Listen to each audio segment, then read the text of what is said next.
Good afternoon, everybody. Welcome back to Ad America TV. Hi, I'm Maya Trainer. I'm one of the guides here at Ad America, and we welcome our audience joining us online. We truly hope that you are doing well and staying safe amidst this outbreak.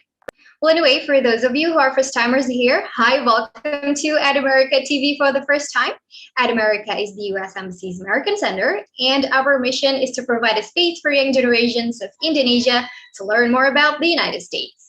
We have temporarily moved to a solely digital platform so you can enjoy our program from the comfort of your own home and help flatten the curve of COVID-19.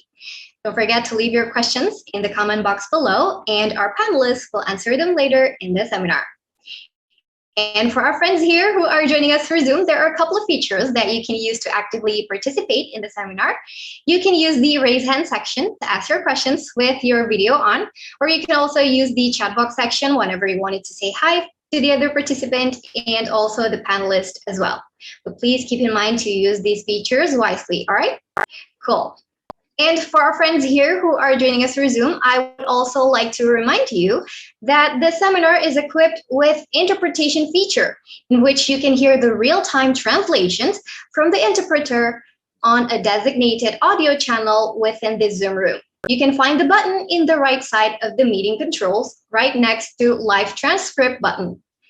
Anyway, in this episode, we will be having a session titled Child Online Safety During the Pandemic. By the way, did you know, as a continuation of our 10th anniversary celebration and celebrating National Hispanic Heritage Month, we are having a very special activity with a giveaway this month. In this giveaway, we are giving out AirPods. So make sure to stay tuned until the end of this event because that's where I'll be sharing with you all on how to join. In the meantime, I'm going to break the ice a little bit with our social media quiz. So, you guys ready? All right. The question is it true or false that since the ICAC program's inception in 1998, around 200,000 law enforcement officers have trained on techniques to prosecute ICAC-related cases? I will repeat the question one more time. Listen carefully, all right?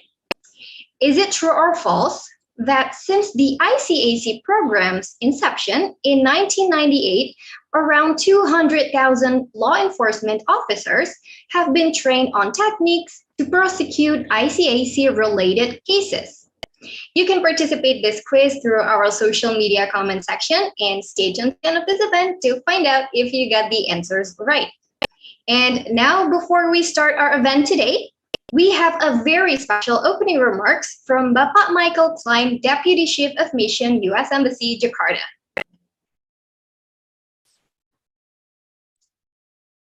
Thank you very much for the warm introduction, General Amur, Commissioner Kompiang, Project Karma CEO Glenn Hulley. Thank you very much for participating, and for all of you in the audience for joining in today on this important but also difficult subject.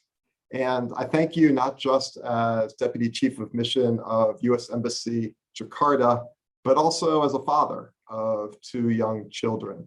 And my kids, like many kids around the world, have spent much of the past 2 years online for their school and online for socializing.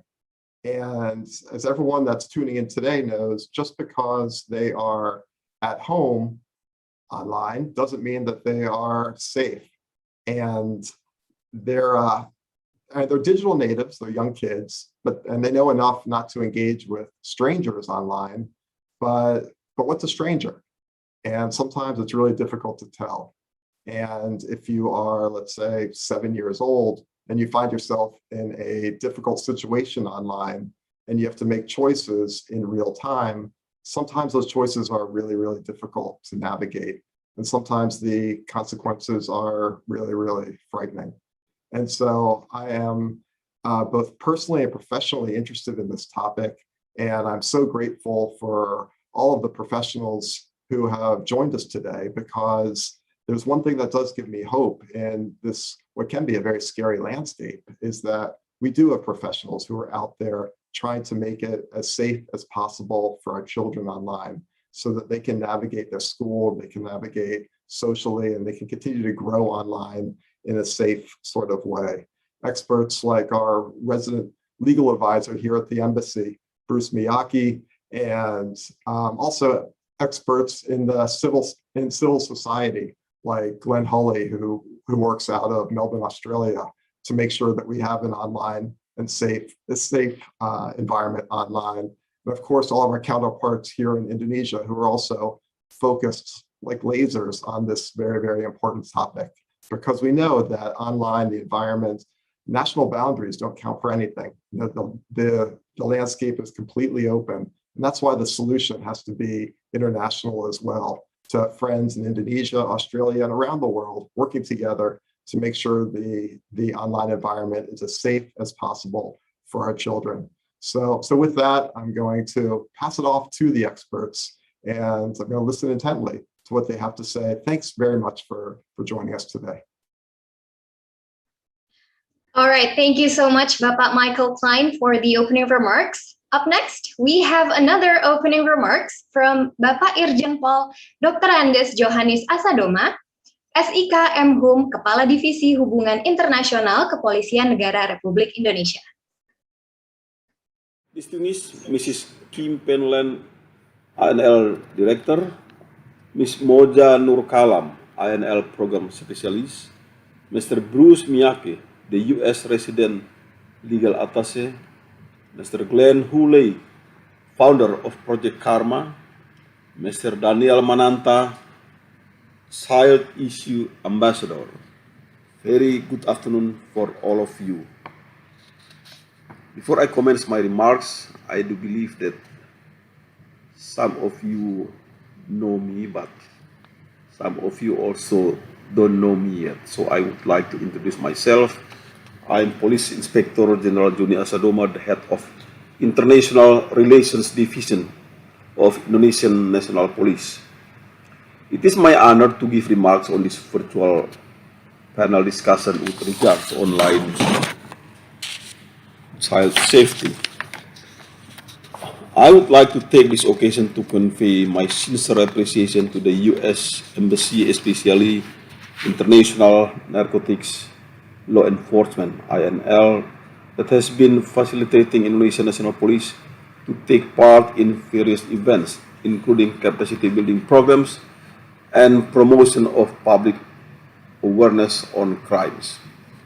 One of the events is what we are joining now, a panel discussion for online child safety. I do believe this panel discussion is in line with the Internet Crimes Against Children pilot project in Women and Children Protection, Polda Bali, to make effective collaboration and strong commitment in combating internet crimes against children. Talking about internet crimes against children, it is undoubtedly, but every year thousands of children become victims of crimes, whether through kidnappings, domestic violence, violent attacks, sexual abuse, or online predators. Children are spending more time online than ever before, and the risk getting higher to be exposed by online predator. Around the world, a child goes online for the first time every half second. Growing up online offers limitless opportunity. Through computers, smartphones, gaming consoles, and televisions, children learn, imagine, and develop their social networking. When you use in the right way and accessible to all, the internet has the potential to broaden horizons and ignite creativity of the world. But these opportunities come serious risk. Cyberbullying and other forms of peer-to-peer violence can affect young people each time they log in to social media or instant messaging platforms. When browsing the internet, children may be exposed to hate speech and violent content, including messages that incites self-harm and even suicide. More than a third of young people in 30 countries report being cyberbullied, with 1 of 5 skipping school because of it. Most alarming is the threat of online sexual exploitation and abuse. It has never been easier for child sex offenders to contact their potential victims, share imagery, and encourage others to commit offenses. Children may be victimized through the production, distribution, and consumption of sexual abuse material, or they may be groomed for sexual exploitation, with abusers attempting to meet them in person or export them for explicit content.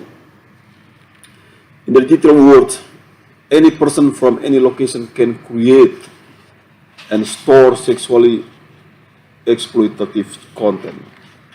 Child sex offenders may even live stream sexual abuse from the confines of their homes, directing on-demand abuse of children far away.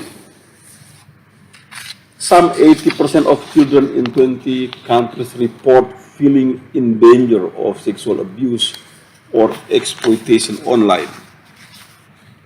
What happens online reflects the realities children face every day at home, school, and in their wider communities.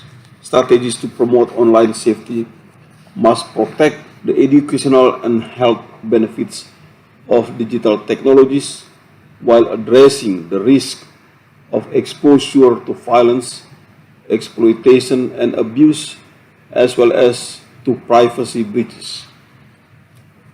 So how does Indonesian National Police address the internet crimes against children?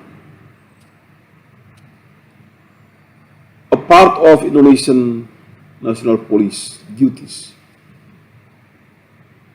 is to make the internet a safe place for children to learn, socialize, and express themselves. We build partnership with related ministries to formulate the necessary regulation and with technologies companies to promote the use of acceptable safety measures on their platforms. We also support Ministry of Information and Communication to teach digital literacy and online safety skills. Our divisions is also work closely with our counterparts, especially with INL Office as well as US Legal Attaché in tackling internet crimes against children. I encourage each of you to actively discuss in order to prevent and respond to internet crime against children. And I fully believe that this event will broaden our knowledge and give benefit outcomes to all parties. Last but not least, I do hope that we never give up in combating online crimes against children. Thank you very much. God bless you all. Very well. Thank you very much for the opening remarks, Bapak Irjen Pol Johannes. And now, last but not least, here is an opening remarks from Bapak Brigjen Pol Amur Chandra, SHMH, Head of Interpol National Central Bureau, Indonesian National Police. Thank you, Moderator. Honorable U.S. Deputy Chief of Mission, Bapak Michael Klein, distinguished participant, ladies and gentlemen, Assalamualaikum warahmatullahi wabarakatuh. Salam, Om Swastiastu, Namo Buddhaya, greeting of virtue. First and foremost, allow me to express my sincere appreciation and gratitude to the U.S. Embassy Office of INL for the initiative to hold a virtual panel discussion for online child safety today. As we aware, the pandemic situation has changed the world in many ways. One of the changes is the shifting of education process from face-to-face learning to virtual learning. Basically, this effort is aimed to protect children from being infected by virus of COVID-19. However, this shifting impacted also in children's attitude toward to use technology. They become addicted to electronic gadgets as they have an easy access to the internet and could explore the worldwide without any border. Virtual learning has created the environment where children spend more time inside at home. Children have opportunities to learn, play, and socialize with friends or peers through the internet. Unfortunately, these attitudes are observed by child predator, and they use many ways to attract children to do what they wanted to do through cyberspace. Many cases on internet crime against children have been investigated by Criminal Investigation Department. Those children are vulnerable to being victims of this crime. Participants, ladies and gentlemen, to prevent our children from the danger of using internet, the Indonesian National Police, through the International Relation Division, collaborated with INL, committed to make Bali Region Police as a pilot project for the development of an internet crime against children, ICAC task force, like the same in US.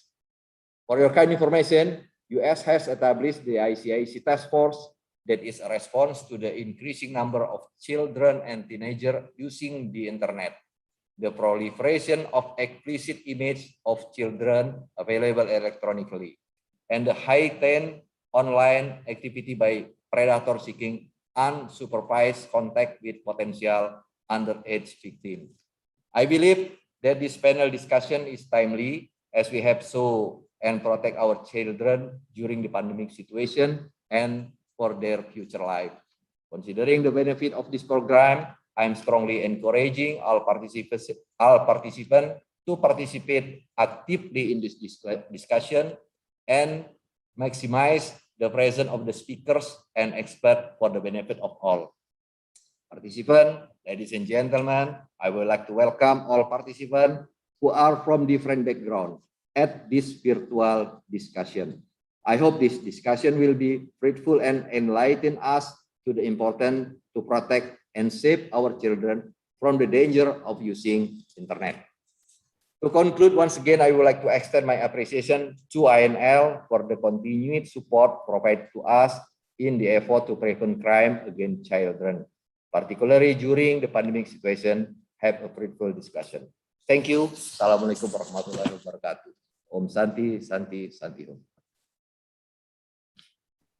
All right. Thank you so much, Bapak Brigjen Pol Amur Chandra, for the opening remarks. And now, without further ado, please welcome our moderator for today. She is the head of programs of Puskapa, Ibu Putri Amanda. Oke, terima kasih banyak Mbak Maya atas sudah mengantarkan ke dalam sesi diskusi pada hari ini. Selamat siang rekan-rekan sekalian, selamat siang Bapak Michael Klein, Bapak Irjen Pol Johannes, Bapak Brigjen Pol Amur Chandra. Saya pikir tadi banyak sekali poin-poin yang sebetulnya menjadi pengantar yang sangat baik sekali yang bisa kita jadikan bahan diskusi lebih lanjut. Satu hal yang tidak saya lupa tadi, bahwa isu ini adalah isu yang important yet hard, penting tapi juga berat, dan saya percaya bahwa para narasumber yang hadir pada pertemuan hari ini akan bantu mengantarkan kita untuk memberikan pemahaman lebih baik dan lebih dalam, sehingga kita juga bisa tahu bagaimana peran kita masing-masing dalam merespon isu khususnya terkait dengan kekerasan dan pelindungan anak dalam konteks digital. Pada kesempatan kali ini saya ingin perkenalkan diri dulu. Nama saya Putri. Saat ini saya aktif di Center on Child Protection and Wellbeing Universitas Indonesia, dikenal juga dengan lembaga Puskapa. Saya juga ingin menyampaikan selamat datang kepada rekan-rekan peserta yang hadir di sini. Kami sudah mengidentifikasi peserta dari berbagai macam latar belakang. Selamat siang kepada rekan-rekan dari US Consulate General di Medan, rekan-rekan My America di Surabaya. Lalu juga di sini ada pasukannya Ibu Kompiang dan kolega Ibu Kompiang dari Subdirektorat PPA Polda Bali. Selamat siang juga kepada para calon-calon penegak hukum masa depan, para peserta dari Akademi Kepolisian Republik Indonesia. Lalu bersama dengan kita juga ada para pengajar dan pendamping anak dari berbagai macam lembaga atau institusi, dari kelas belajar OKI, IBA University Palembang, rekan-rekan sahabat anak, selamat siang, kita ketemu lagi. Lalu ada juga dari rekan-rekan mentor dari SMP Pangudi Luhur, Bina Gita Gemilang School, SDN Pejaten Barat 10 Pagi, SMPK dan SMAK Tunas Bangsa Cakung, SMA 8 Serang, dan SLBN 12 Jakarta ini yang sudah teridentifikasi, dan saya percaya banyak lagi di antara kita semua yang hadir yang tidak bisa kita sebutkan satu persatu. Sedikit catatan, nanti akan ada polling kepada para peserta, jadi saya harap kita semua juga sudah menyiapkan gawai masing-masing untuk bisa berpartisipasi di dalam polling tersebut. Sebagai pengantar juga, kembali ke tadi, isu child online safety sebagai isu yang penting tapi juga berat. Saya pikir ini akan semakin menantang karena di era digital saat ini memang paparan terhadap berbagai macam situasi yang dialami oleh anak dan juga kaum muda itu terjadi secara simultan. Pertama dari situasi lingkungan fisik secara offline, tapi juga dari dunia digital. Dan saya pikir situasi ini di satu sisi memberikan benefit lebih bagi anak dan kaum muda, tapi juga menyimpan berbagai macam resiko yang akan mempengaruhi kualitas hidup anak dan kaum muda di masa yang akan datang. Dan topik inilah salah satunya yang akan kita bahas pada sesi hari ini, berkaitan dengan bagaimana memastikan ada ruang aman bagi anak-anak dan kaum muda, terutama di situasi di dunia digital, lebih terutama lagi dalam situasi pandemi pada saat ini. Baik, teman-teman, tadi saya sudah menyampaikan akan ada polling. Oleh karena itu, saya ingin mengundang rekan-rekan sekalian untuk menyiapkan gawai, dan kepada panitia mungkin juga bisa langsung menampilkan polling sebagai pengantar untuk diskusi lebih lanjut. Baik, di hadapan rekan-rekan semua, ini bisa dilihat ada tautan www.menti.com. Silahkan rekan-rekan bisa mengakses tautan tersebut dengan kode 38162935.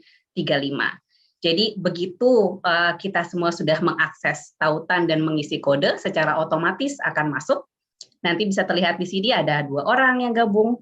Mungkin saya bisa beri waktu sekitar 1 atau 2 menit supaya semua juga bisa ikut berpartisipasi dalam polling. Ada gambar tikus, ada gambar donat, burger. Ini kayaknya waktu yang tepat setelah makan siang untuk melihat logo-logo makanan.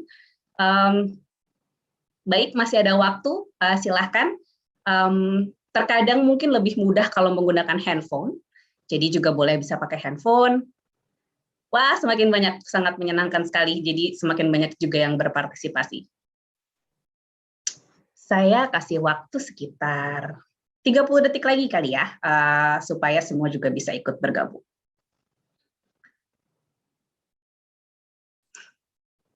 Ada smileys. The more the merrier. Ya, bagi yang baru datang bisa langsung mengakses www.menti.com dengan code yang tercantum di layar. 5 detik lagi saya akan hentikan karena mungkin waktunya juga terbatas. Oke, I guess all good ya. Kita mulai ya, panitia. Jadi semua yang hadir di sini akan muncul pertanyaannya, dan kita semua bisa memilih pertanyaan benar atau salah, true or false.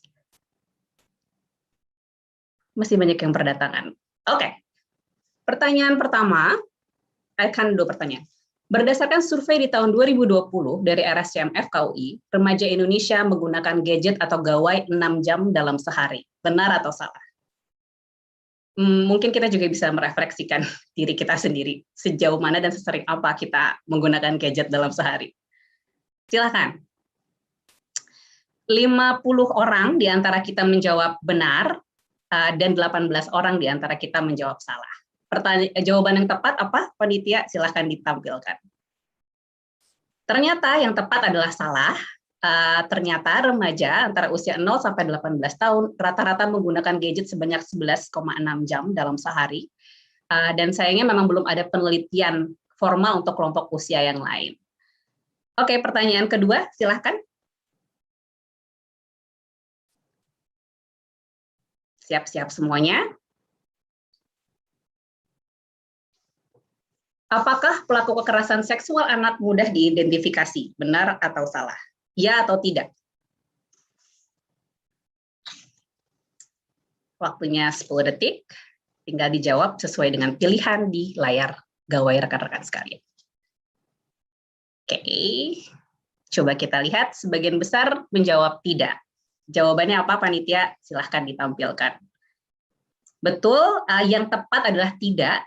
Pelaku kekerasan seksual sangat sulit untuk diidentifikasi karena memiliki latar belakang dan bidang yang berbeda, dan tidak semua juga akhirnya diproses ke jalur hukum, sehingga tidak semua juga menjalani hukuman.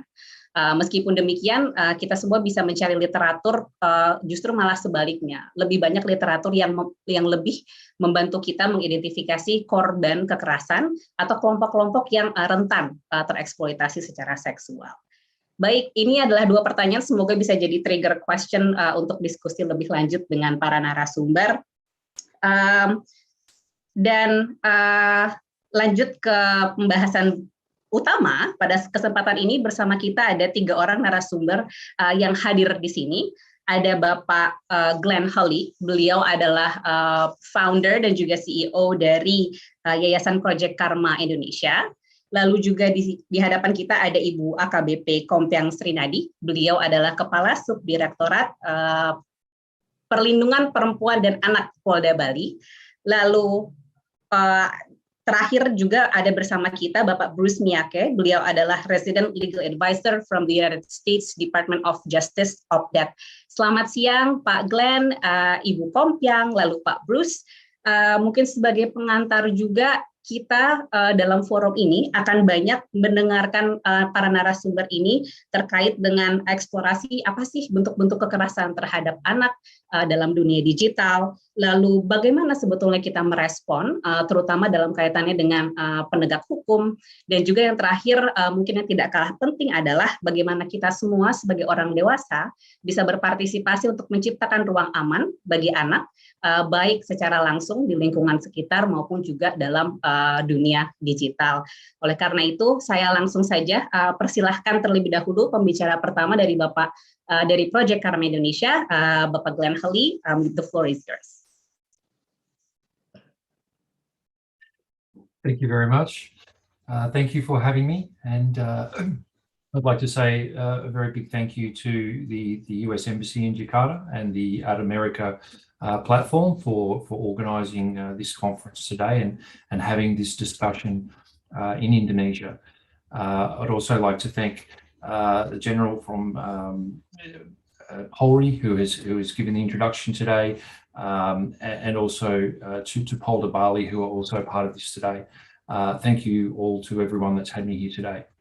I would like to go through some points that that we find are very common in online child sex abuse type offences and exploitation. Yayasan Project Karma Indonesia works closely with key stakeholders in Bali, addressing these types of crimes, both for contact type crimes where we see these crimes in the community, but also online. And some of the major points that we've come across in recent years, but more particularly in the recent 18 months, that we've seen schools closed in Indonesia, particularly in Bali, and children that are doing online schooling from home, as was mentioned in some of the opening comments. And we see real cases of these types of crimes happening, not just in Bali and not just in Indonesia.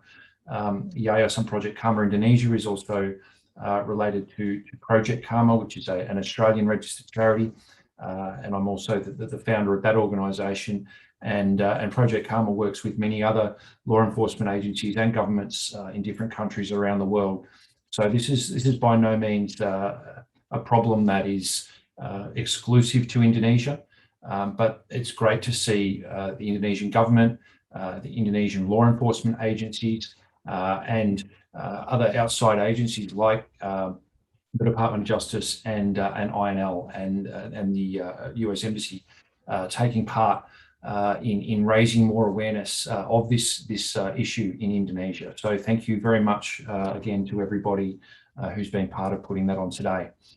So I'll just touch on quickly today, because I know there's many other speakers and I don't want to take up everybody's time. So we've selected a few points that we've found are common issues that we see with children that are being exploited sexually online. So if we can move to the first slide.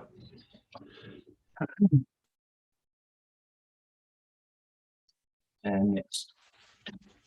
Thank you. Okay, so the first point we're going to touch on is grooming. It's a term that is becoming more and more familiar. People are becoming aware of what this term means, but I'd like to go through a bit of an explanation today and help some people out there who might not be aware of what grooming is. So, as was mentioned before, we're seeing more and more children online than ever before, and the COVID pandemic and locking people down in their homes, quarantine type situations around the world, and online schooling has forced children to be online even more, as we've seen. So online grooming is where a person can use fake or misleading information to befriend somebody online, which is often with a motive for sexual purposes. But that motive is often hidden at the beginning, and that person will, as you can see in some of these points here, this person will learn about the potential victim. They will use that person's social media accounts and photos and things that they've uploaded online or in chat groups to get an idea of that person's life, so that they can select things that they know that person might be interested in to strike up conversation, create trust, and create an environment where an open engagement. They will often provide compliments in those initial stages, often promises of gifts. It may be financial, or it may be things in games where you can swap some avatars, or you can swap some items from an item shop that the kids hold quite valuable in some of these types of games, which we will touch on a little bit later in my talk. I will talk a little bit more about online gaming. But the point of this type of behaviour is to convince the potential victim that this person is trustworthy enough to meet in person, or at least meet away from the platform that the initial grooming has taken part of. And that is usually to then seclude the person onto a private platform where more intimate type conversations can take place, but all built upon a relationship that was built through trust online in a deceptive way. And that is essentially what we term as grooming. We can move to the next slide, please.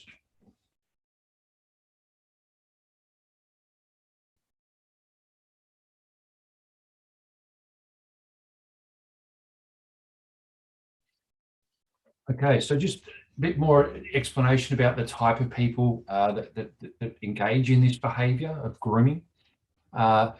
It can become quite a sophisticated technique. Child predators or pedophiles, potential child sex offenders, study these types of ways to gain trust online. They participate in darknet type forums and exchange information on methods that work and how they can exploit children and get to a point of trust as quick as possible.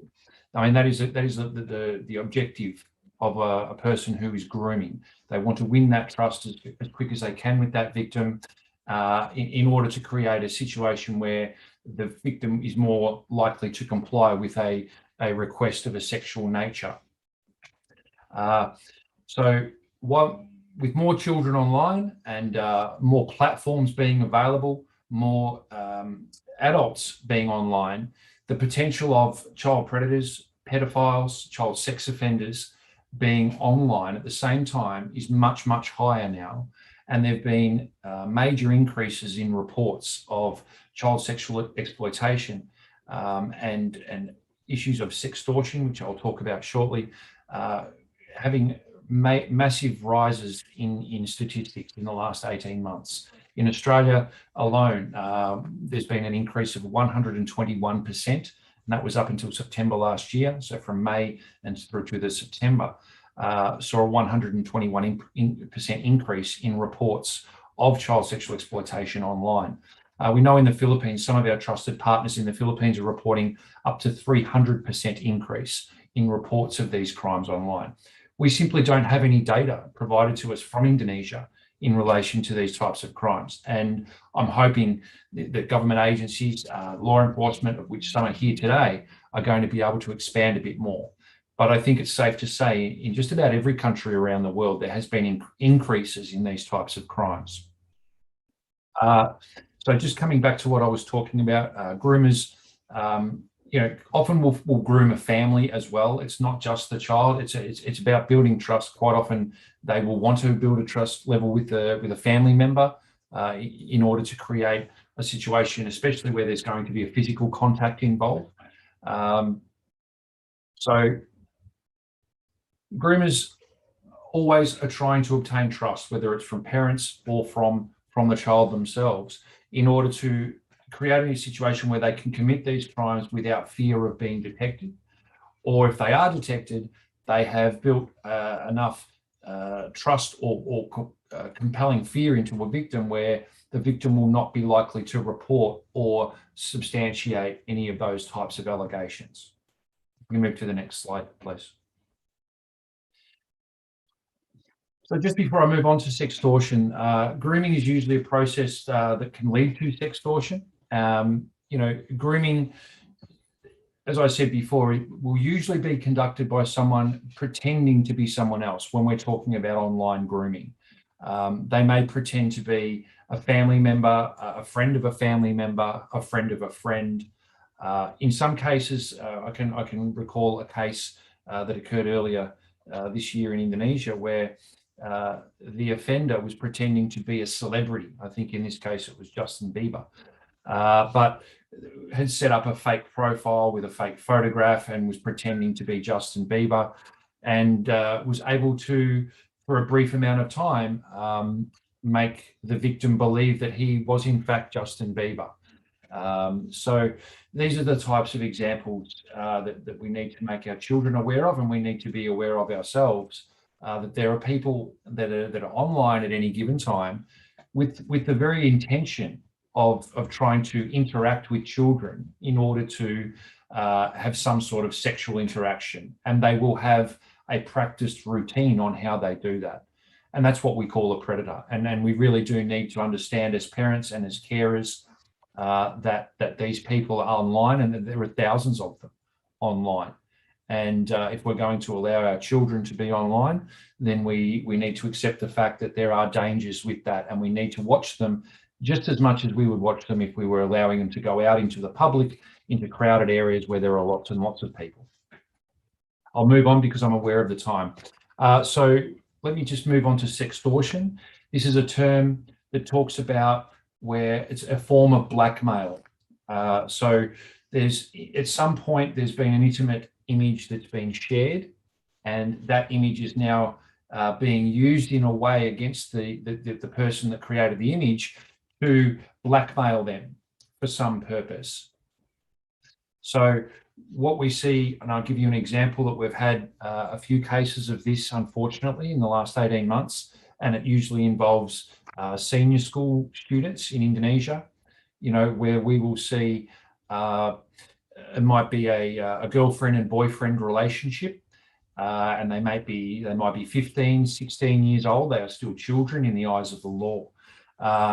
And there may have been some intimate interaction between the pair at some point, and maybe the girl has decided to share a photograph of herself in an intimate position. And then that photograph has been shared by the boyfriend with some of his friends at school. And then that girl has received messages, instant messages, whether it be on a platform like Snapchat or Instagram or one of these types of ones, where the boys that have received her photo are then threatening her that they will share that photo with her family, with her school teachers, if she doesn't provide them with more of those types of photos. So that girl then feels compelled to take more intimate photos of herself, and against her will have to share those again with more people. And this becomes a cycle for that victim, where the offenders are continually using that leverage of those intimate photographs to obtain further abuse against that victim. And often those photographs are then shared even further, and it creates an even worse spiraling cycle for that victim. And this is why we need to really take these crimes very, very seriously. The General mentioned earlier about some of the effects this can have on victims. It leads to suicide, self-harm, these types of anxieties that can come from this type of a crime. I'd just like to get that point across today. If people can try to mentally picture what that would feel like if you had an intimate photograph of yourself that was out there in the internet that you cannot control, and it's being shared around with people who are demanding things of you. That is quite a scary situation, even for adults. And I would say that for a child, it would be even much more so. If we could go to the next slide, please. So what are the warning signs that these things are going on? And so this is what we need to be aware of as parents, as carers, as teachers, anyone that has children as part of their care. We need to be teaching our kids what they need to look for when they're talking to someone they may or may think they know or don't know on the internet. So things like something doesn't add up. Have a look at the profile, whether it be a Facebook profile or whatever platform we're talking about. Does the photograph match the type of name? Does the friends have anything in common with why this person would be contacting you? How has this person approached you? Were there strong emotions involved? Did it happen very fast? Was there suggestions to move off the current platform to something more private? Mentions of, anything to do with sexual things, anything like that that's happened, very quickly into meeting somebody online is clearly alarm bells that we should be teaching our children, and what they should then do when they start, if they see some of these things happening to them. You'll find that someone on the other side doesn't, a groomer, someone who's trying to make contact with that child, doesn't want to be identified if they're pretending to be somebody else. So they may make excuses like my webcam's not working and things like that. Now, I'll just keep moving through, because I think we've got much more time, have I? We still have like 7 or 8 minutes. Glenn, oh, great. So. Okay, we'll keep moving through. We'll go to the next screen, please. All right, so what we need to understand as people that children may come to they're experiencing some of these things, whether it be you're a teacher or a parent, if you become aware that a child is experiencing this type of crime that I'm talking about, and we must understand it is a crime, then we need to know what to do. And as law enforcement, we also need to listen to these children as well if they come to us. But it's usually going to be a teacher, or it's usually going to be a parent or a relative that one of these kids will come to. And we need to listen to that child. We need to reassure the child that we believe them. First and foremost, it's not our job to determine whether or not that child's lying. This is becoming a standard practice around the world now, and that is, if a child reports a crime, the statistics talk about there being a 98.6% reality that is a crime. That's how the stats have in a number of studies that I've seen. So, we must believe the child first until otherwise proven. And then secondly, we must reassure the child that it's not their fault. They haven't done anything wrong, and that you are there to help. They're not alone, and that other people are going to help them. We'll go to the next slide, please. So what do you do if yourself as a child, if you're watching this, if you're a teenager watching this today, what do you do if you're a teacher or a parent and you know of a child that is going through this? Quite often money is what is the key motive for some of these sextortion type cases. In others, it's about production of child pornography or child sexual abuse material in order to then share that through different darknet and pedophile networks that can actually generate money in sales of those types of materials. So the first and foremost is you don't give them any money and you don't give them any more pictures. We stop that. That has to stop immediately. Not giving into any of the demands. If you do that, it's only going to continue to make it worse. So we need to now assist the police, because if we're going to tell the police about this, which is what has to happen, we need to help them by collecting some of the evidence to make their job easier when we go and tell them about this type of thing. So keeping a record of all your contacts, screenshotting all the types of the messages and the texts that have taken place between the parties, noting everything down, like profile links, not just the profile name, but going and getting the actual link to the profile, like a Skype name or a Skype ID, the Facebook URL. These are the types of things that will make it much easier for the police to identify who this person is that's committing this crime against that child, and ultimately locate them, because that is obviously the challenge for law enforcement in a virtual world, in an internet world. This person potentially could be anywhere in the world, could be right next door.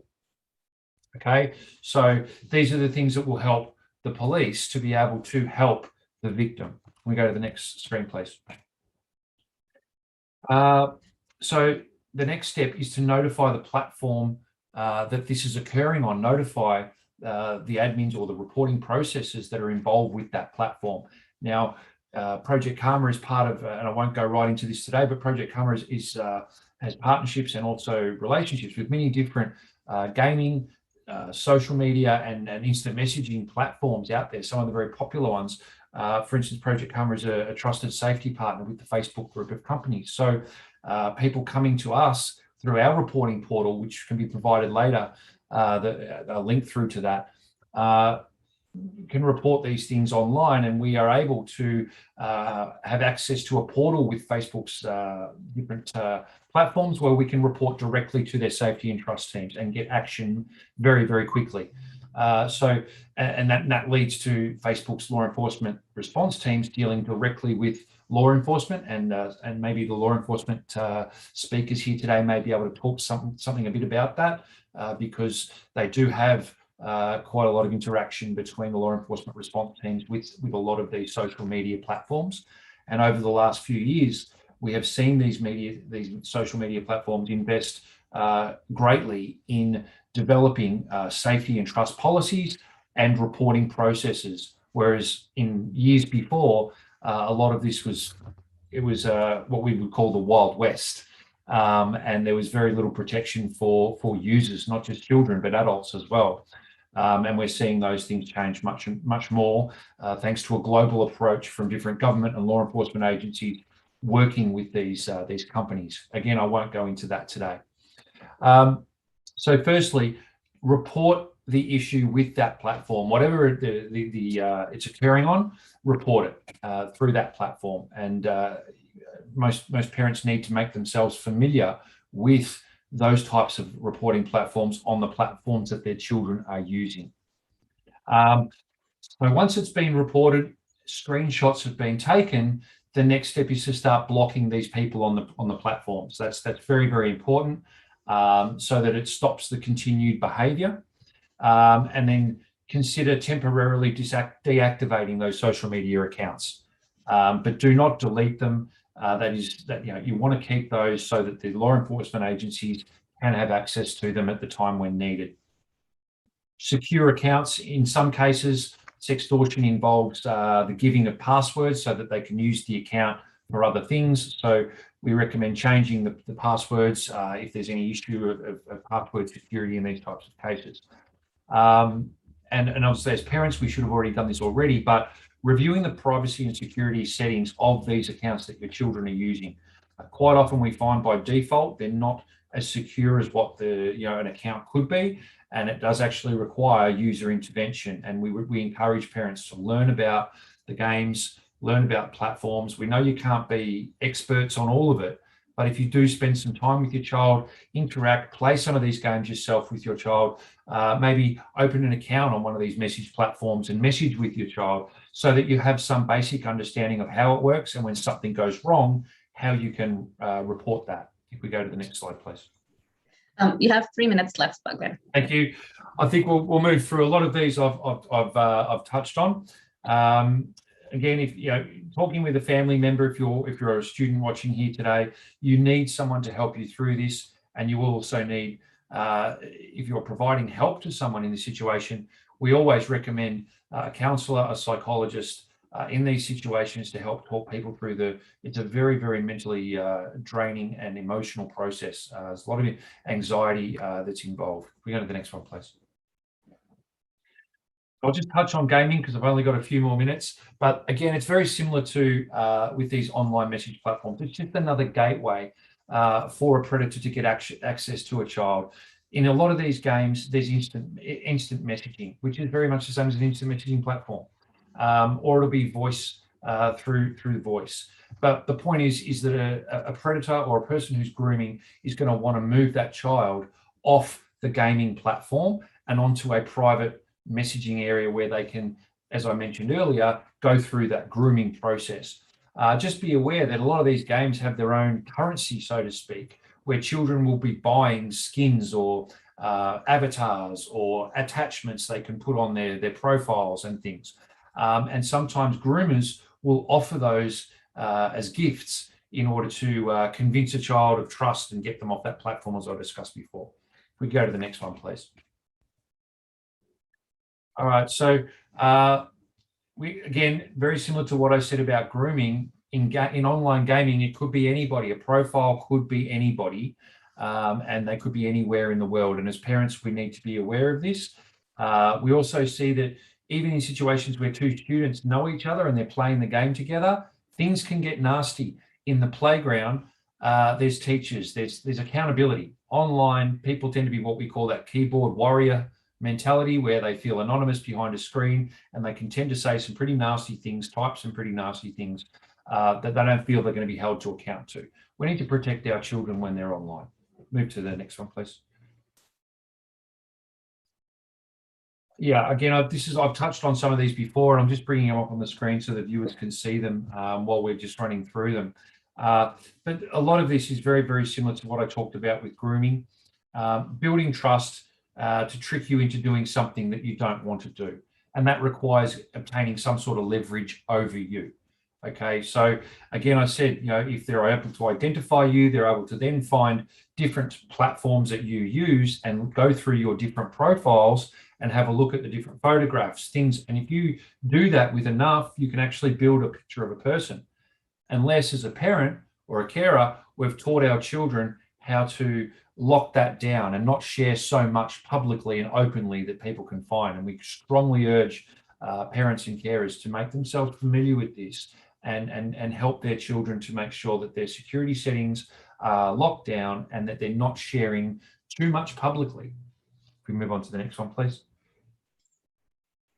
And these are just lastly my tips, and I think we might just flash those up on the screen and let people read the tips as they come up, and that'll complete my presentation.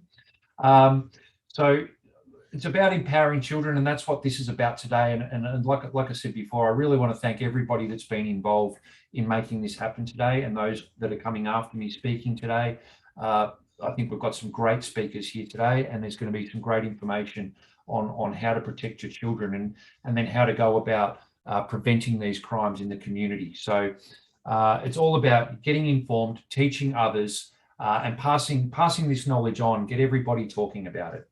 My last few slides are just a few tips, and it might be just worthy of flashing those up for people to see.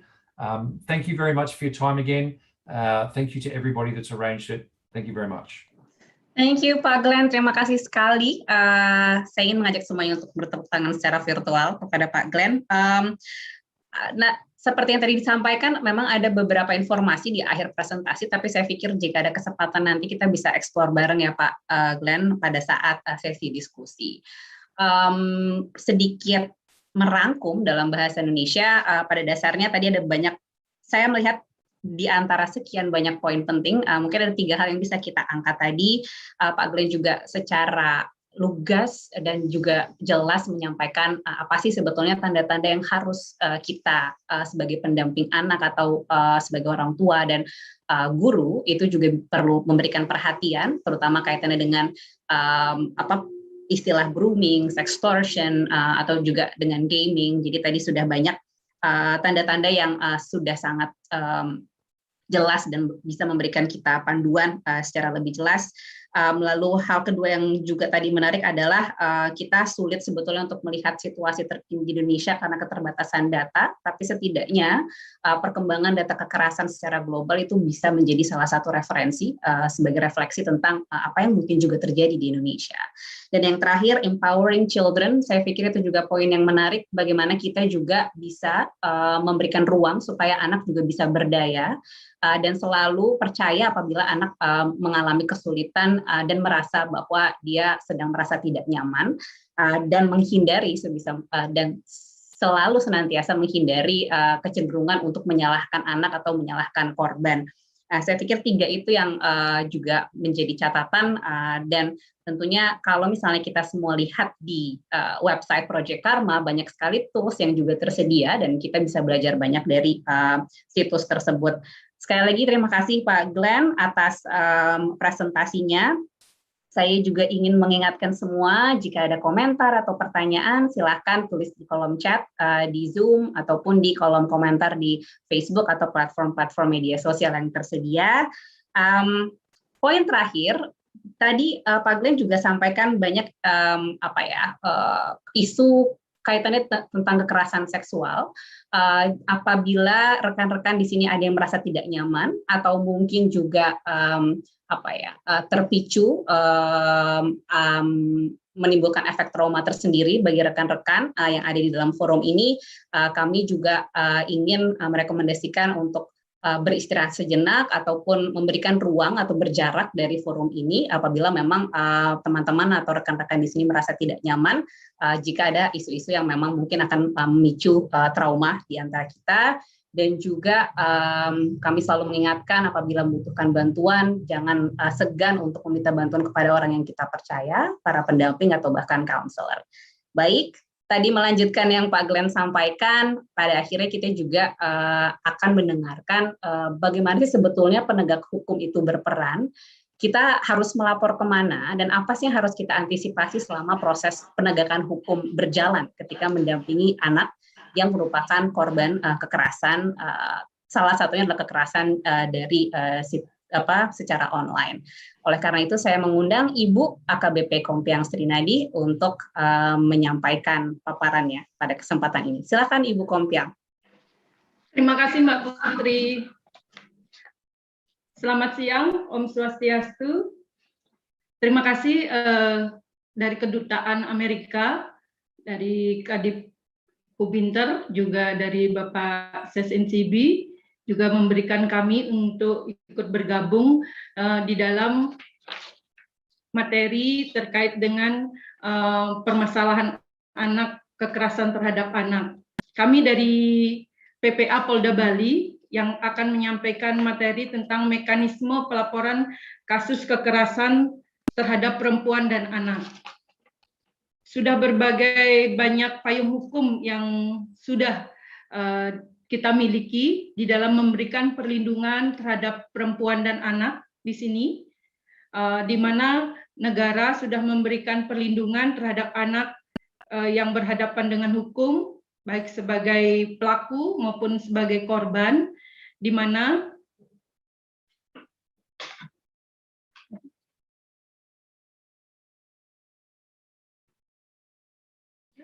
mohon maaf, tadi sinyal kami terputus.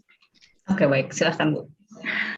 Ya, jadi kewajiban negara memberikan perlindungan terhadap anak sudah diatur dalam berbagai payung hukum di sini, seperti Undang-Undang Perlindungan Anak, yaitu Undang-Undang Nomor 23 Tahun 2002 yang sudah dirubah menjadi Undang-Undang Nomor 35 Tahun 2014. Next.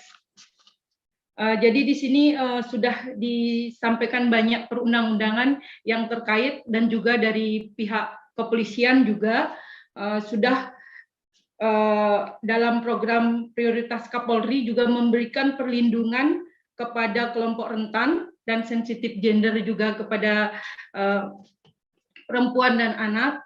Dan juga mengapa anak-anak itu perlu dilindungi, karena anak-anak itu merupakan aset bangsa atau generasi penerus bangsa, dan juga pola pikir anak-anak itu berbeda dengan orang dewasa, dan anak merupakan kelompok rentan dari kejahatan, terutama kejahatan di dunia maya yang saat ini yang sudah tingkatnya yang sangat mengkhawatirkan, dan juga keingintahuan anak-anak di media sosial ataupun di media internet itu cukup tinggi. Next. Jadi di saat pandemi sekarang ini sudah yang melanda dunia, bahwa kita dalam mengalami kondisi perekonomian, kondisi kehidupan sosial masyarakat kita, juga pengangguran, kemiskinan, korban jiwa juga, itu berdampak sekali yang dirasakan oleh masyarakat. Kemajuan ilmu pengetahuan seperti penggunaan internet di Indonesia ini cukup banyak. Jadi anak-anak di usia SD sudah ataupun masih kecil di bawah 5 tahun itu juga sudah menggunakan gadget yang memberikan pengaruh, baik pengaruh yang bersifat negatif maupun pengaruh bersifat positif. Kalau pengaruh positif mungkin bisa kita lihat sebagai sarana untuk belajar, mencari informasi, sebagai sarana hiburan, sebagai sarana bersosialisasi, bersilaturahmi, tetapi dampak negatifnya pun bisa kita lihat banyak sekali, yaitu anak-anak itu banyak yang kecanduan menggunakan game, bermain game, membuka konten negatif ataupun yang belum waktunya mereka buka, yang bersifat pornografi, terus juga kurangnya interaksi dengan dunia nyata karena berbanyakan menggunakan gadget, dan juga sekarang ini predator anak itu dengan leluasa mencari mangsa ataupun mencari korbannya adalah di dunia maya, dan juga penyebaran berita bohong atau hoax. Kejahatan yang terjadi sekarang ini sudah tidak mengenal batas lagi, dari batas dunia manapun pelakunya bisa melakukan di Indonesia, tetapi korbannya bisa di negara lain. Maka di situ kita harus bekerja sama dengan instansi dan stakeholder seluruhnya di dalam menangani permasalahan kekerasan terhadap perempuan dan anak ini. Kekerasan terhadap anak masih menduduki peringkat yang sangat mengkhawatirkan, yang perlu peran serta dari semua orang, karena untuk meminimalisir terjadinya kejahatan terhadap anak, karena anak yang menjadi korban itu akan kesehatan mentalnya kurang bagus, dan bisa juga ke depan anak ini bisa juga sebagai pelaku. Maka itu perlu peran serta seluruh pihak, baik orang tua, aparat penegak hukum, dan instansi-instansi terkait di dalam menangani permasalahan kekerasan terhadap perempuan dan anak ini. Lanjut. Baik, kami dari PPA Polda Bali, yaitu kami dari PPA Polda Bali, bahwa di sini khusus melayani terhadap perempuan dan anak, baik kami berada di tingkat Polres, jadi kami ada di tingkat Polres, ada di tingkat Polda, dan juga ada di tingkat Mabes.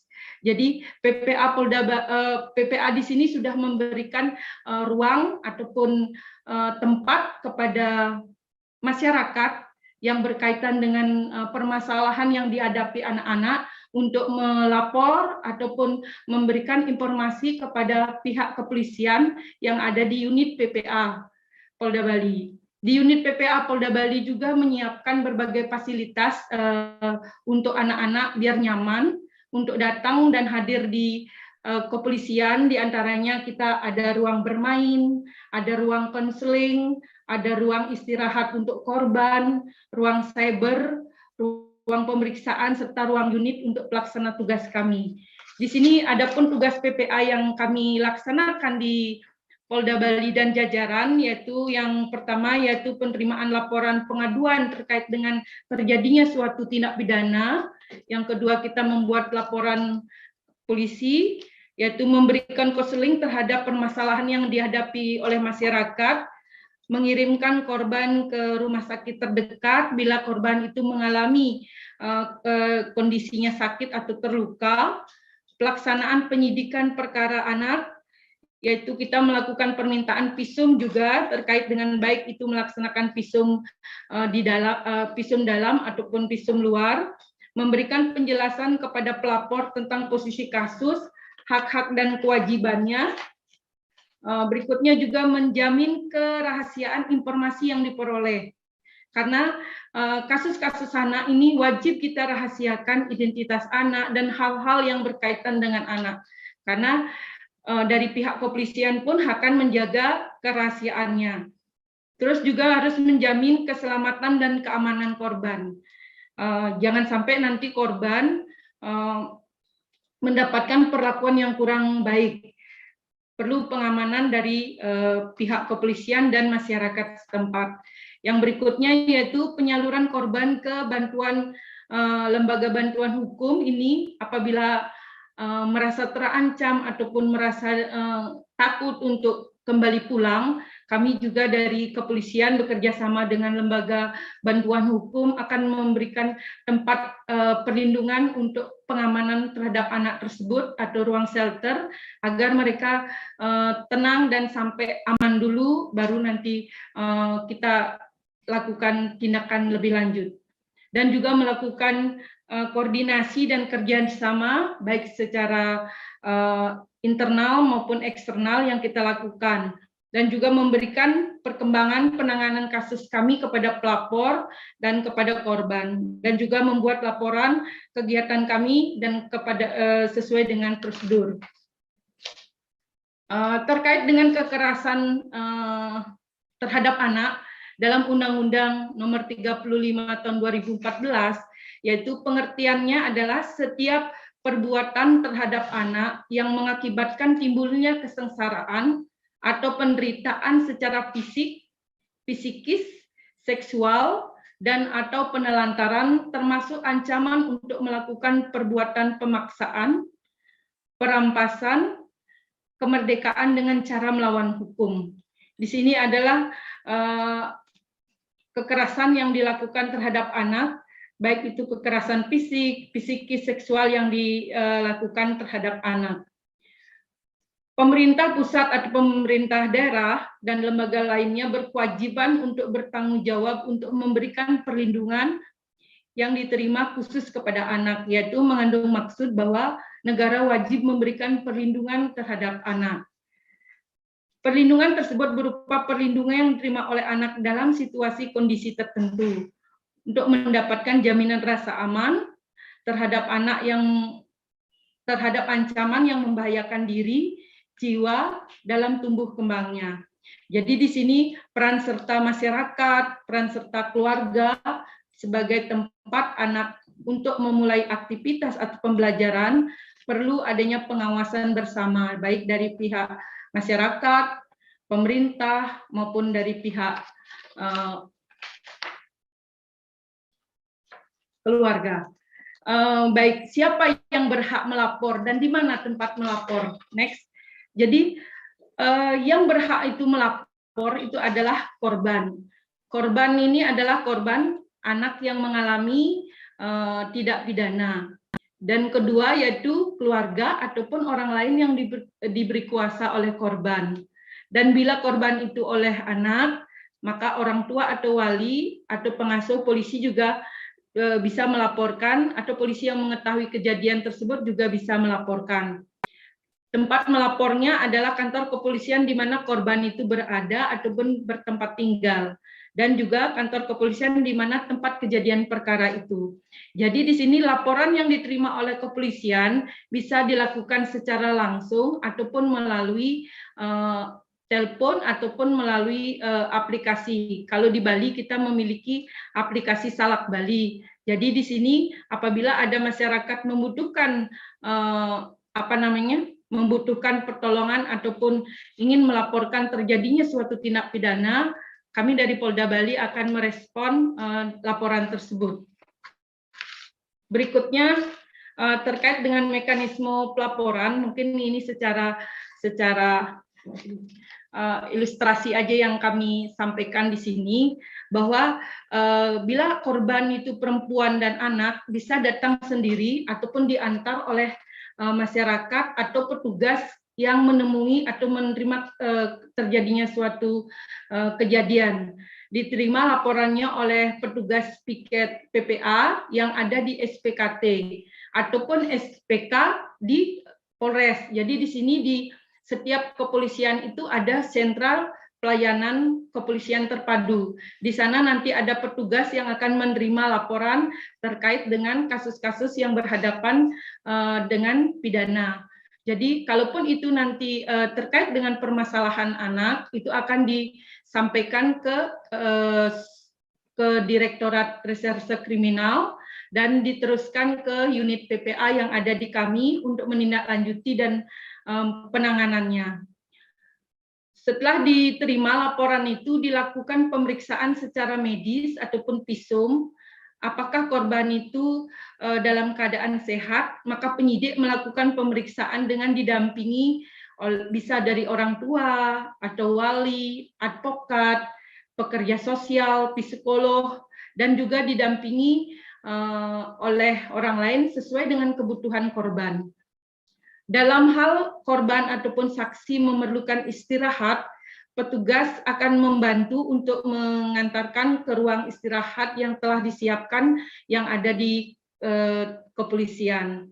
Dan juga dalam hal korban itu masih trauma ataupun stres, petugas atau penyidik juga akan melakukan penyelamatan terlebih dahulu dengan merujuk korban ke rumah sakit ataupun unit pelayanan P2TP2 setempat untuk mendapatkan pelayanan medis atau psikis ataupun didampingi oleh psikolog, karena itu sangat penting sekali. Berikutnya juga apabila korban anak, apabila korban anak, petugas segera menghubungi orang tua ataupun wali untuk mendampingi, dan apabila orang tua atau walinya tidak ada, petugas menghubungi pekerja sosial dari dinas sosial untuk membantu melakukan pendampingan terhadap anak tersebut. Dan setelah proses penerimaan laporan pemeriksaan awal selesai terhadap korban selesai, kami akan membuatkan surat tanda terima laporan dan korban diperbolehkan pulang. Apabila korban ini tidak berani untuk pulang dan memerlukan perlindungan dari pihak kepolisian ataupun pihak lainnya, maka kami akan bekerja sama dengan dinas sosial dari P2TP2A untuk memberikan rumah aman ataupun shelter untuk sementara untuk mengamankan korban ataupun pelapor dari rasa takut ataupun traumanya. Dari PPA Polda Bali juga bekerja sama dengan instansi terkait seperti Komnas Perlindungan Perempuan dan Anak, LPSK, KPPAI, KPPAD, Kumham, dan instansi terkait lainnya. Dalam upaya pelaku berada di luar negeri, Polda Bali juga bekerja sama dan melaporkan dengan Hubinter untuk diteruskan ke SLO Polri yang ada di luar negeri ataupun dengan kepolisian internasional manakala pelakunya berada di luar negeri yang membutuhkan bantuan MLA. Terus yang berikutnya juga dengan meningkatnya kasus kekerasan terhadap anak yang berasal dari berbagai negara, Polda Bali juga bekerja sama baik dengan LSM nasional maupun internasional, termasuk juga dari Project Karma juga sempat bertemu dengan kami untuk melakukan kerjasama dalam menangani kasus perempuan dan anak. Dan juga unit PPA juga berkoordinasi dan bekerja sama dengan APH lainnya tentunya, yaitu dengan pihak kejaksaan, dari pihak pengadilan, untuk menyelesaikan proses penyelidikan dan penyidikan kita untuk sampai ke tingkat selanjutnya. Mungkin ada beberapa hambatan yang kita temui. Next. Waktunya masih 2-3 menit lagi ya, Ibu. Oh iya. 2-3 menit, silahkan. Terima kasih. Jadi dari korban juga ada yang kooperatif dan ada juga yang kurang kooperatif di sini. Kita harapkan dalam kasus-kasus anak harusnya lebih kooperatif memberikan laporan kepada pihak kepolisian sehingga membantu kami di dalam menyelesaikan permasalahan kekerasan terhadap anak tersebut. Juga masyarakat kadang enggan untuk melapor menjadi saksi karena merasa berhutang budi kepada pelaku atau tidak mau sibuk dengan aktivitas terganggu. Di sini banyak kasus-kasus pedofil yang terjadi di Bali, yang pernah terjadi di Bali, itu banyakkan pelakunya warga negara asing yang sudah memberikan nafkah kepada orang tua, kepada keluarga dengan memberikan hadiah, dengan memberikan imbalan, sehingga mereka enggan untuk menjerat pelaku ke ranah hukum. Dan juga kurangnya pemahaman masyarakat bahwa perbuatan pelaku itu melanggar hukum, karena kalau hanya hal-hal seperti pelecehan dianggap suatu hal yang ya nggak apa, tidak terjadi sesuatu hal, tetapi itu sebenarnya harus dilaporkan dan harus itu menjadi perhatian kita bersama agar kedepannya dapat dicegah dan dicegah secara dini. Dan juga kadang-kadang dari pelapor ini juga sulit melapornya terlalu lambat gitu, setelah 2 minggu kejadian baru melapor, sehingga kami dari petugas kesulitan di dalam pembuktian, terutama dalam hal-hal kasus-kasus yang membutuhkan visum, yang di sana yang kami kesulitan karena harus dibuktikan dengan secara medis. Terakhir yaitu dari penanganan kasus perempuan dan anak, tidak bisalah kami bekerja secara parsial, melainkan harus bersinergi dan berkesinambungan baik dengan instansi pemerintah, instansi swasta untuk bersama-sama melakukan penanganan terhadap kasus anak ini. Berikutnya juga tempat pelayanan hendaknya mudah dijangkau dan memadai serta diawaki oleh personil yang terlatih. Kami juga berterima kasih kepada ICAT yang sudah memberikan pelatihan kepada para penyidik PPA kami untuk melaksanakan bagaimana teknik interogasi yang baik, wawancara yang baik terhadap anak-anak, sehingga bisa melakukan penanganan kasus-kasus perempuan dan anak ini dengan maksimal. Dan juga harus dibutuhkan sistem atau SOP pelayanan yang transparan. Dan juga tersedia payung hukum yang jelas dan mudah diterapkan oleh aparat penegak hukum. Berikutnya juga adanya anggaran yang memadai sehingga pelayanan saksi korban bisa dilakukan secara maksimal. Dan berikutnya terjalinnya kerjasama yang harmonis dan sinergis antara instansi yang menangani sehingga korban merasa terayomi dan memperoleh pelayanan dan perlindungan sesuai dengan diharapkan. Mungkin itu yang bisa saya sampaikan. Kita bersama-sama untuk melakukan stop kekerasan terhadap perempuan dan anak. Terima kasih Mbak. Terima kasih banyak Ibu Kompiang. Saya ingin mengajak semuanya untuk bertepuk tangan secara virtual. Saya pikir kesimpulan tadi sudah self-explanatory, sudah cukup menjelaskan sebetulnya bagaimana tantangan dan juga langkah ke depan yang bisa dilakukan oleh Kepolisian Republik Indonesia, dan semoga kita juga dengan mendengar Ibu Kompiang tadi menyampaikan apa sih yang harus dilakukan, semoga kita para pendamping anak atau bahkan para pengamat dan juga aktivis di isu perlindungan anak ini juga semakin nyaman untuk bisa merespon kasus dan percaya kepada kepolisian untuk bisa menindaklanjuti untuk kebutuhan korban dan juga untuk penegakan hukum. Nah, untuk terima kasih sekali lagi Bu Kompiang, dan pada narasumber kita yang ketiga dan tidak kalah penting adalah Bapak Bruce Miyake. Beliau adalah perwakilan dari United States Department of Justice di Kedutaan Amerika Serikat, dan pada kesempatan ini kita akan mendengar bagaimana sebetulnya pembelajaran pemerintah Amerika Serikat untuk merespon isu kekerasan terhadap anak di dunia digital, tapi juga yang menarik juga untuk bisa kita eksplor, Pak Bruce, adalah bagaimana sebetulnya peluang kerjasama antara pemerintah Indonesia dan Amerika untuk merespon isu ini agar kita bisa menjalankan tanggung jawab kita untuk menciptakan ruang aman untuk anak dan kaum muda di dunia digital. Kepada Pak Bruce, the floor is yours, Pak. Silahkan. Thank you.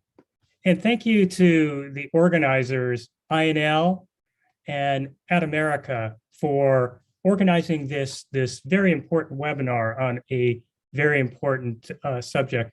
If we could bring my presentation up. While they're doing that, as mentioned, I am the resident legal advisor for Indonesia with OPDAT, and my focus is on building capacity for prosecutors, judges, and police officers on transnational crimes such as child exploitation. Now, just a little bit about me. I have been a prosecutor my entire career for over 20 years. And the most heartbreaking cases that I have dealt with were those involving the exploitation of children. Exploiting a child is one of the most serious and morally reprehensible crimes committed. If we could go to the next slide. Not only does the exploitation steal a child's innocence, but it essentially ruins their lives. There are long-term consequences to children when they are exploited. They suffer emotional and psychological issues such as anxiety, depression. Many drop out of school, and perhaps the worst risk or consequence is increased suicide. And that's why we take these crimes so seriously. If we can go to the next slide. Just to give you a sense of the magnitude of the problem that we are dealing with, during the time that we've been on this program, thousands of children have been online, have logged online to go to school throughout the world, to go to school, to engage in socializing over social media, or even, as mentioned, to playing online games. But also during that time, there have been thousands of predators who have gotten online to troll for vulnerable children to exploit. The FBI estimates that every day, 500,000 predators get online with the sole purpose of trying to make a connection with a child so that they can exploit them. So I think this gives you a sense of just how huge this risk, that the online risk is to children. If we can go to the next slide. And as we all know, this risk has even gotten worse during the pandemic. The National Center for Missing and Exploited Children, which is a clearinghouse for taking complaints of exploitation of children, has said that in the year 2020, which has been the heart of the pandemic, there has been a 100% increase in child enticement cases. Cases meaning that where a predator has been online to try and convince a child to engage in some type of exploitive activity, generally sexual activity. And this isn't the only crime that we've seen an increase. We've seen an increase in sextortion, not just in the United States, but worldwide. I know that there aren't any current statistics, but I was able to find some statistics from the Indonesian Child Protection Commission that found that in 2017, they had 608 reported cases. Within 1 year, that jumped to 679, just within 1 year. And that was in 2018. One can only imagine how much those have increased during this time of pandemic. But the other crimes that we have seen are online streaming of sexual acts. Predators can't travel to foreign countries, so the next best thing is to watch it happening live online. And we've seen that in the Philippines and in other countries in Southeast Asia. But another troubling crime that we've seen an increase in is in the possession, creation, and distribution of child sexual images. So it is very important that we have events like this to raise awareness, to help equip us with the tools to address this problem. If we can go to the next slide. And what I'd like to talk about for the duration of my time is how the US has responded to these type of crimes, online exploitation of children. The tools that we the tools that we use, and even our efforts internationally to work with other countries to fight this. In the US has understood, in the US, we understood that this was not a crime that a single law enforcement agency could tackle alone, that even our country could tackle alone. So we responded by taking a national approach. In 2006, the United States Department of Justice created the Project Safe Childhood program. And under this program, we brought together all federal law enforcement agencies to ensure that they were working with each other to fight this crime, to pool the resources and expertise and make sure that we had a single goal and single policy that was passed along to all of us, so that we were working as a single unit. Next slide. One of the other main tools that came out of Project Safe Neighborhood was the creation of Internet Crimes Against Children task forces. You've heard that mentioned here as ICAC or ICAC. There are currently 61 of those task forces that the US Department of Justice has helped establish throughout the United States. And these task forces takes a multidisciplinary approach. In other words, we bring together not only traditional law enforcement investigators at the federal, state, and local level, but we also have forensic cyber experts working hand in hand, shoulder to shoulder with these law enforcement officers. And the reason being why this is important is when you consider the nature of the crime that we're looking at.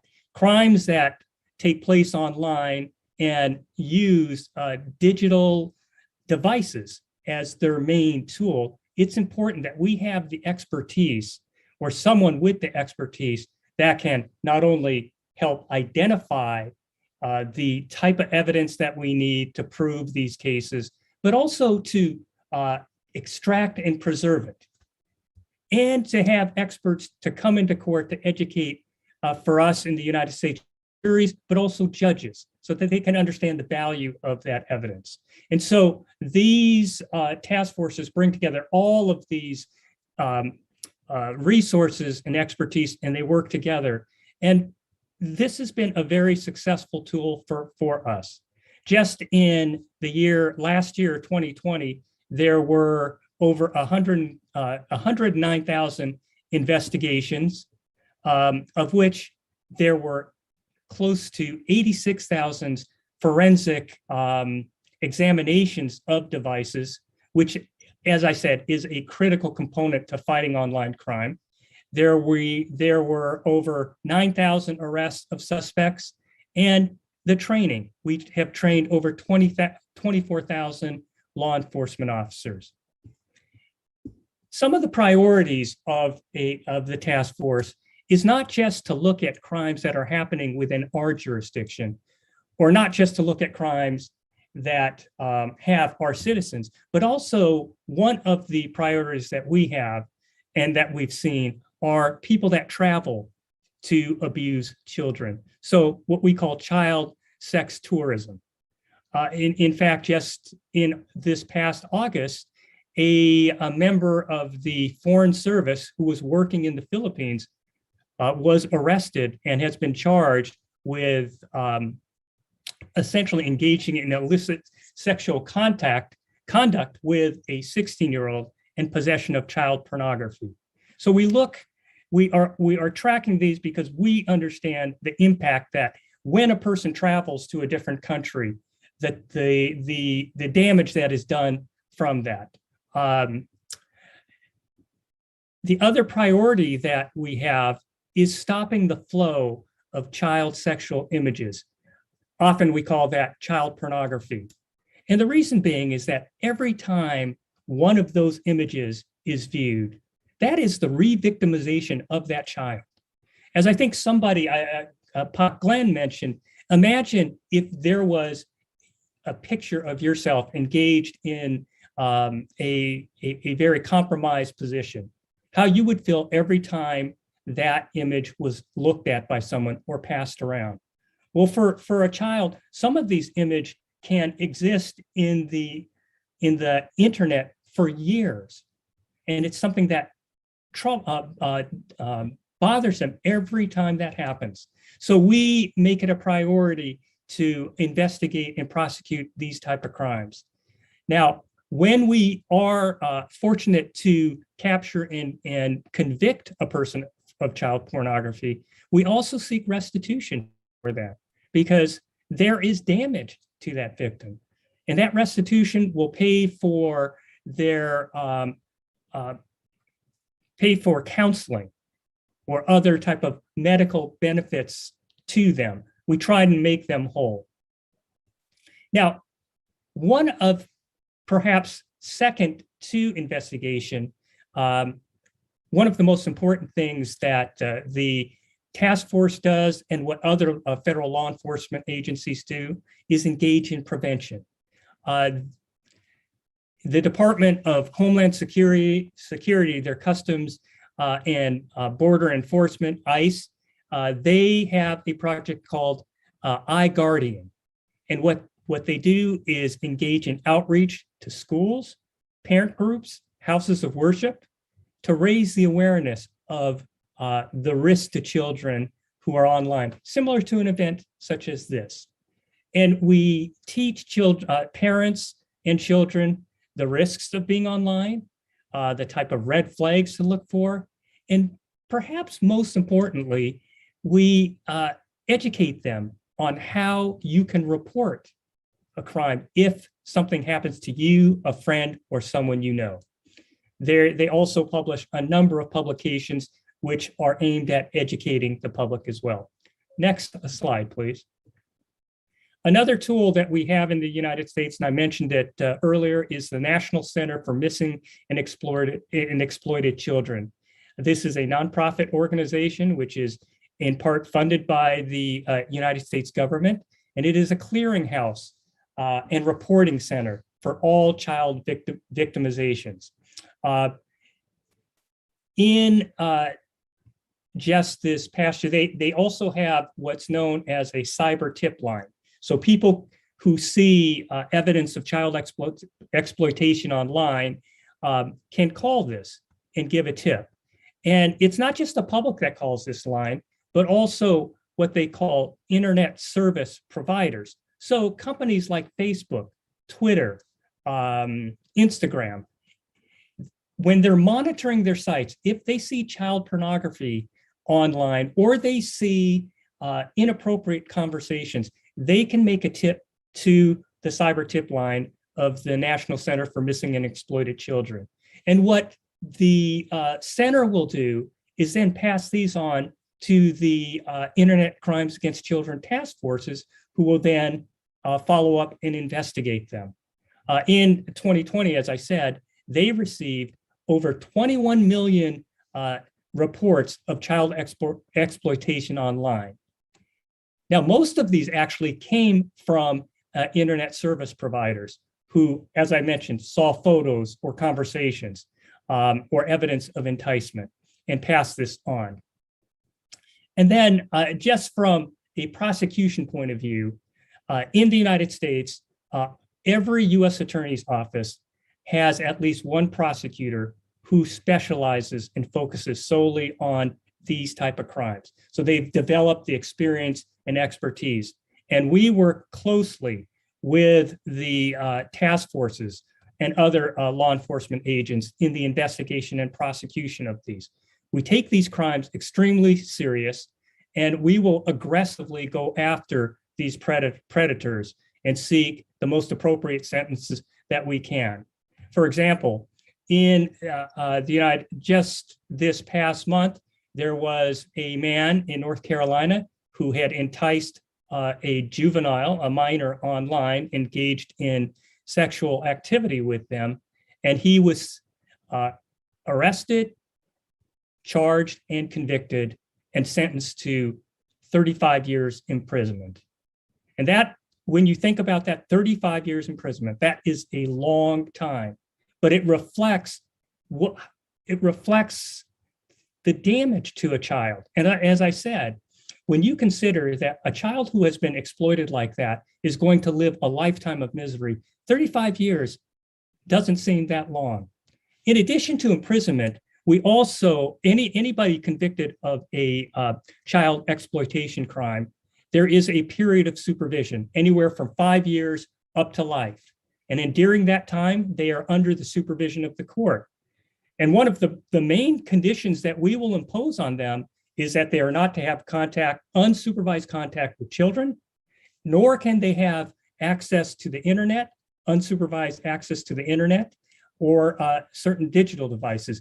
And if they get caught violating any of those, they can go back to prison. And we will violate their supervision and send them back to prison. They also have to register in the United States. If you are convicted of a sex offense and online exploitation that has a sexual component to it is considered a sexual offense, you have to register as a sex offender. So wherever you move to, it is your obligation to register with one of the local law enforcement agencies where you are living. And it allows us to track these predators, because the one thing that we know is predators don't change. They can go to treatment, but based on my experience, and I think based on others, we see that this is really a permanent condition, and it can become this irresistible impulse. So if not monitored, the likelihood of them reoffending can be very high. By knowing where they're at, people in the community can look at this registry and find out who the predators are that are living in their neighborhood. If something happens to kids, we can at least look to see whether or not they were part of it as well. Now, this also leads into some of the work we do internationally. And if we can go to the next slide. I think you have about 2 minutes left, Pak Bruce. Okay, I'm just about done. And one of the programs that we have in the United States Department of Homeland Security's Angel Watch program. And what the Department of Homeland Security does under this program is they monitor travelers.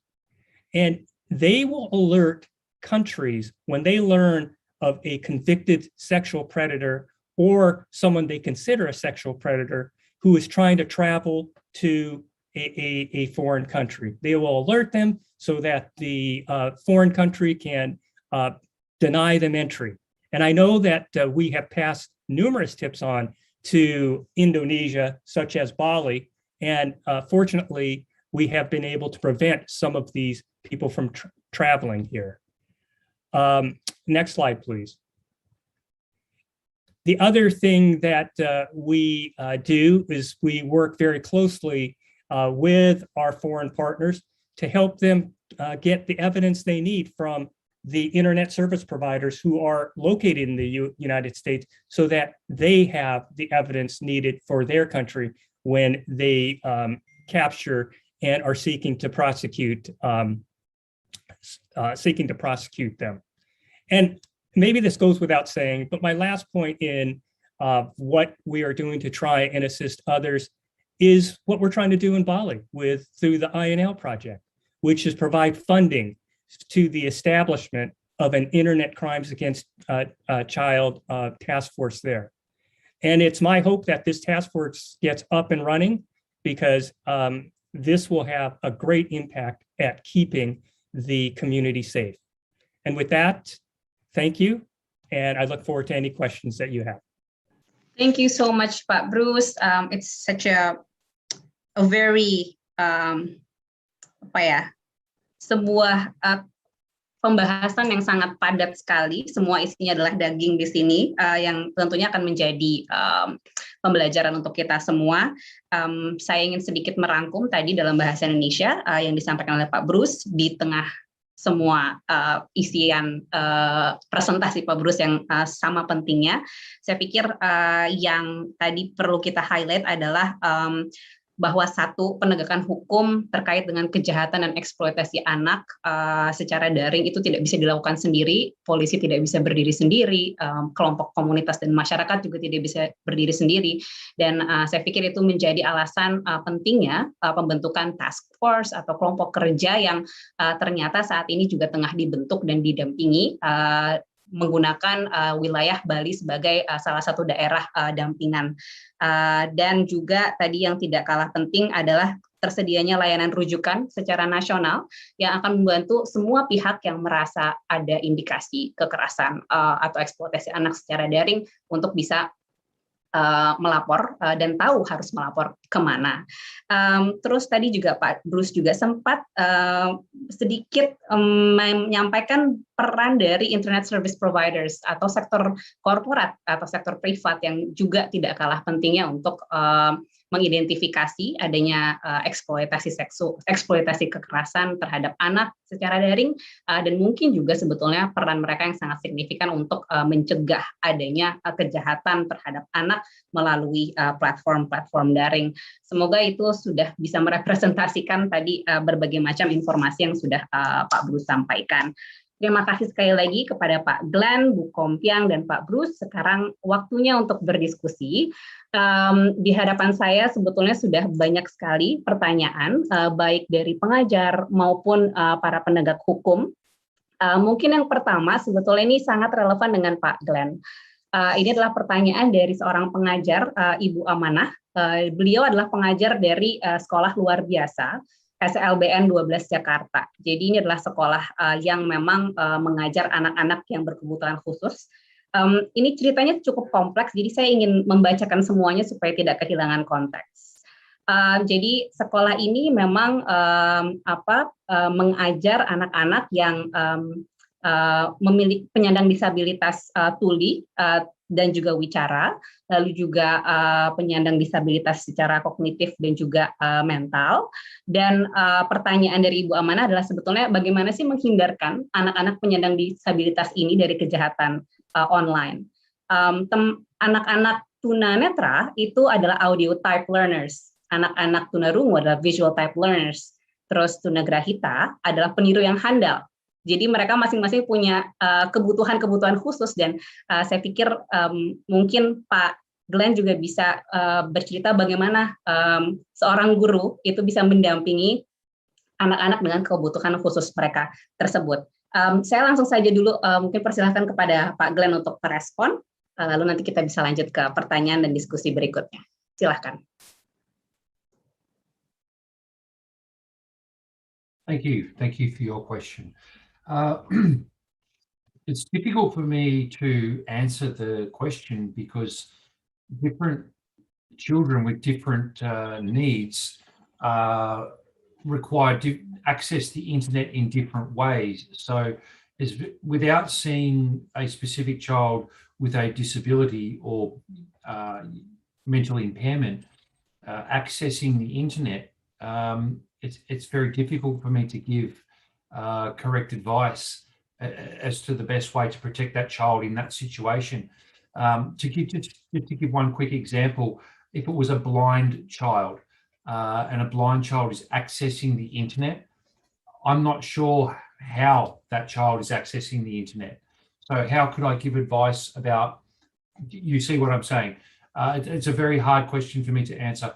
But I think that the general premise, if I can at least try to answer the question, I think the general premise is the same for a child who's not disabled.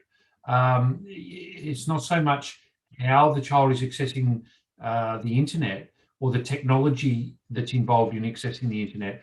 It's about you as a carer or you as a parent understanding how they are accessing the internet and understand the platform that they are currently using at the time, what risks are involved with that platform. And if something goes wrong on that platform, who can you go to or where do you go to in that situation?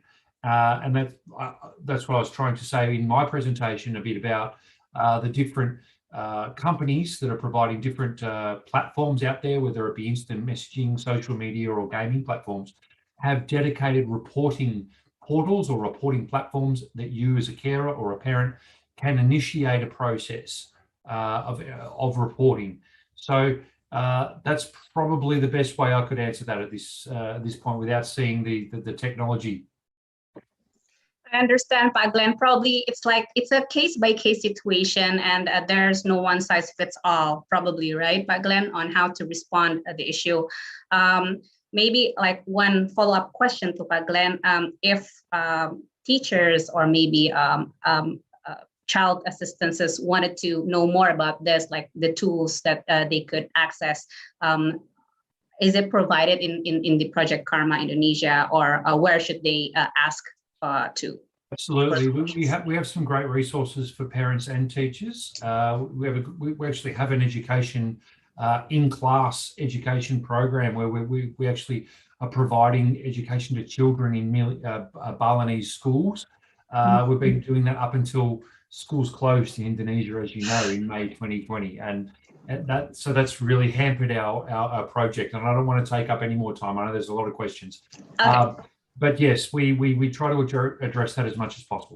Baik, thank you so much Pak Glenn. Sepertinya semoga ini bisa sedikit jadi trigger, pemantik kepada para pengajar dan pendamping anak untuk bisa juga mengakses dan website dari Yayasan Project, dan mungkin bisa dapat menghubungi pihak-pihak dari Project Karma agar bisa bertanya dan berkonsultasi lebih lanjut. Nah, pertanyaan berikutnya memang sangat relevan sekali dengan Ibu Kompiang dan Pak Bruce. Pertanyaannya adalah ini dari Pak Wahyu Utomo dari Zoom, fitur Zoom. Sebenarnya fitur keamanan atau proteksi untuk anak di media online itu sudah cukup atau sudah bisa dipercayakah gitu? Dengan fitur-fitur misalnya child safe policies di media-media sosial. Sepertinya tadi Pak Bruce sempat menyampaikan ini secara singkat, bagaimana memastikan tanggung jawab dari social media dan internet service providers. Tapi pertanyaan saya juga buat Bu Kompiang, sebetulnya sejauh mana sih kita bisa, penegak hukum juga bisa meminta pertanggungjawaban sektor privat, Bu Kompiang, mungkin di wilayah pendampingan rekan-rekan dari Polda Bali untuk juga berpartisipasi dalam mencegah dan memastikan perlindungan anak di media daring. I'd like to welcome Pak Bruce first, and then Bu Kompiang. Silakan. I think what I would say, my answer would be, are the security measures by our social media companies sufficient? The answer is no. Yeah. Because you see the numbers continue to rise despite efforts that they have in place. And part of it isn't just their fault. Part of it is the ingenuity of the predators. But I do think that social media companies can do better. They can monitor their site more aggressively. They can set more aggressive policies that will allow certain type of content not to be allowed. Because many times what the online predators will do is they will fool not only the victim, but they'll also fool the social media company by putting a link there which looks completely innocent, and you click on it and it takes you to this whole different area. But I think the social media companies can do a better job at monitoring their sites, and it's something that they should do. Now, in terms of what law enforcement, we in law enforcement can do to encourage them to do that, the main thing we can do is ask, other than having our countries pass laws that require them to institute more secure policies. But what they do is the minimum, and I'm not saying that they do that intentionally, but I think because many of these companies promote a freedom of free flow of information, it allows the net that they cast out there to catch the inappropriate contact is just too wide, and we can do a better job. So that would be my answer. Thank you, Pak Bruce. Bu Kompiang, silakan Bu jika ada respon terhadap isu ini.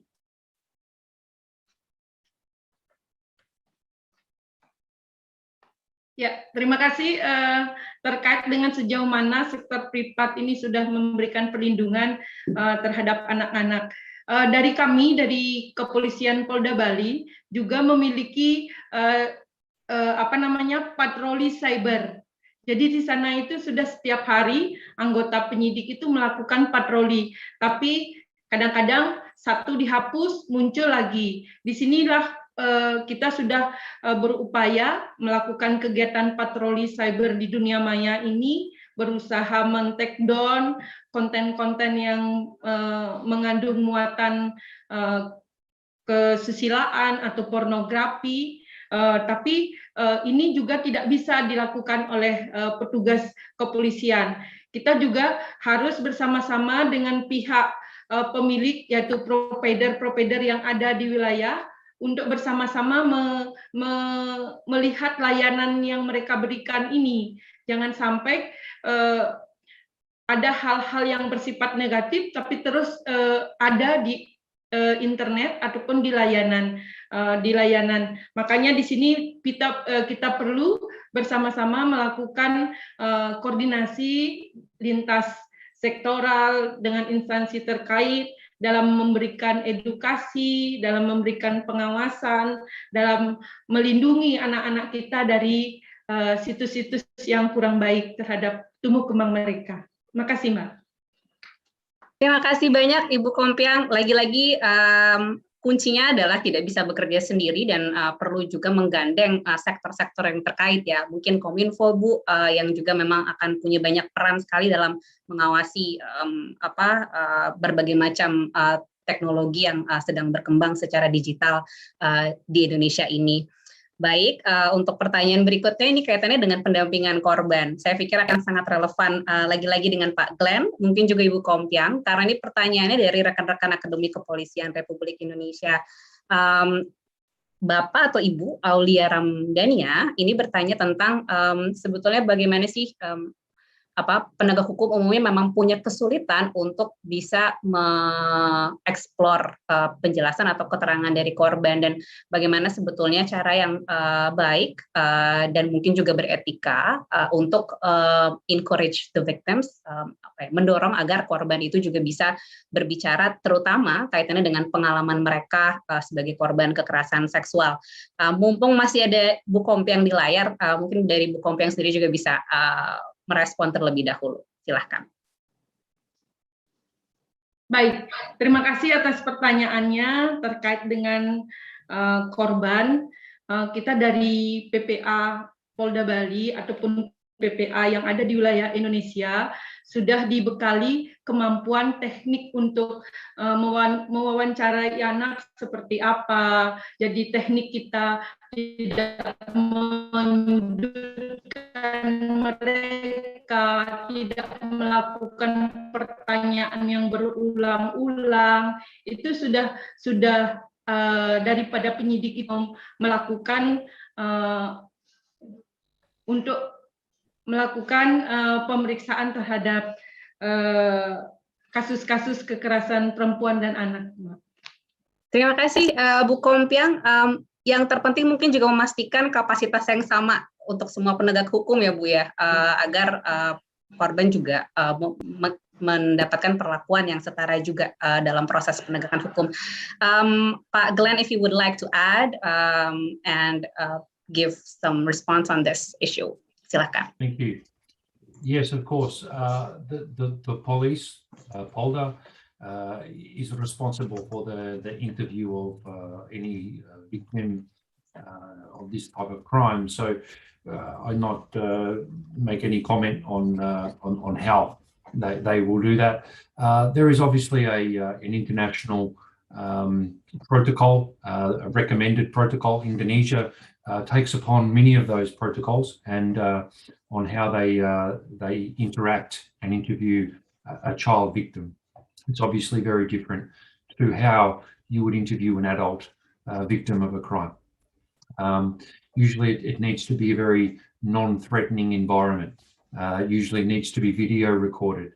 Ibu mentioned earlier about having to do a visum procedure that, that for some children, that can be a very traumatic process. There needs to be much more sensitivity from the law enforcement than there is for an adult in this type of crime. And that is why Ibu's Department for the Women and Children Protection is very important in localized regional law enforcement agencies, so they have an understanding. It's a very different type of victim, a very different type of crime.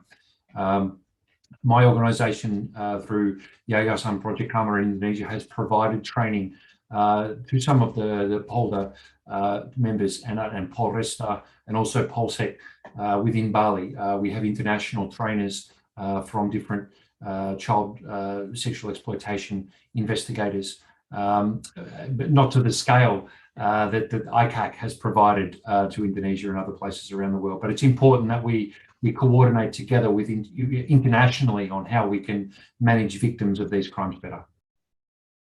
Thank you so much, Pak Glenn. I think, yes, Pak Bruce, this is the right time for you to respond.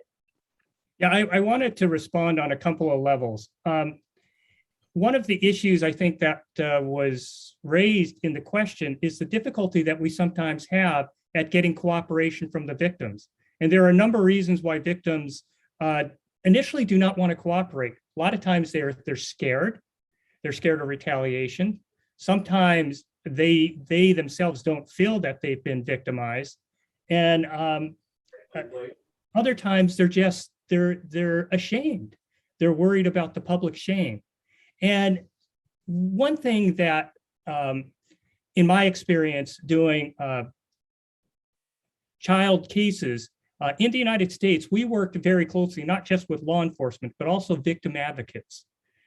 Whenever we had a case involving a sexual assault victim, whether it was an adult or a child, they would be assigned a victim advocate. And it was that advocate would work closely to develop a relationship with the victim, to advise them of their rights, to keep them up to date, and to try and get them into counseling or services, which sometimes you have to take that preliminary step to deal with the trauma that they're dealing with.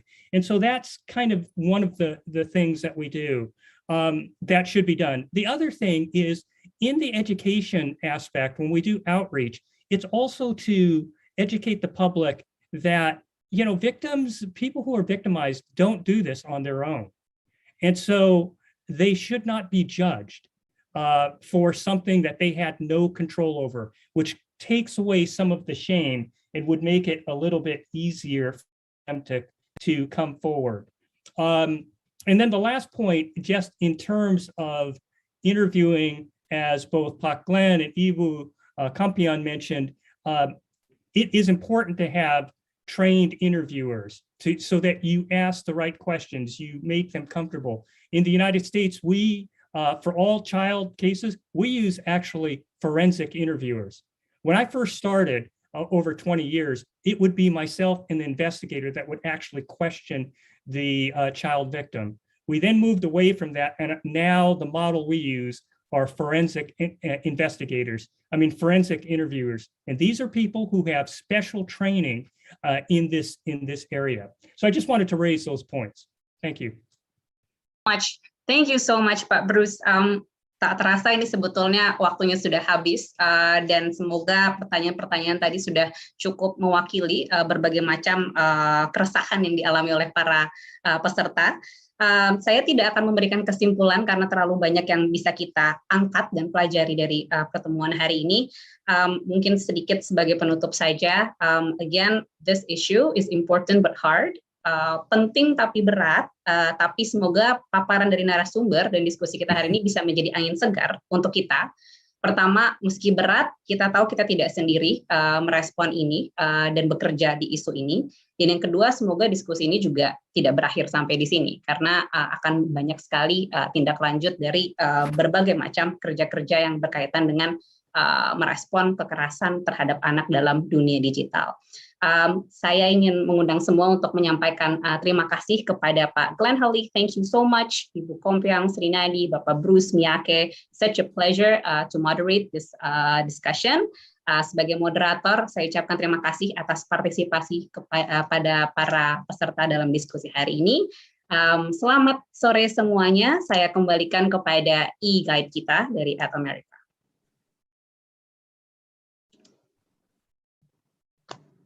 All right, thank you so much, Ibu Putri Amanda and the rest of our speakers today, Bapak Glenn Hawley, Ibu AKBP Kompiang Srinadi, and also Bapak Bruce Miyake for a very informative session. We are so looking forward to be joined with you all again in the future. Thank you very much.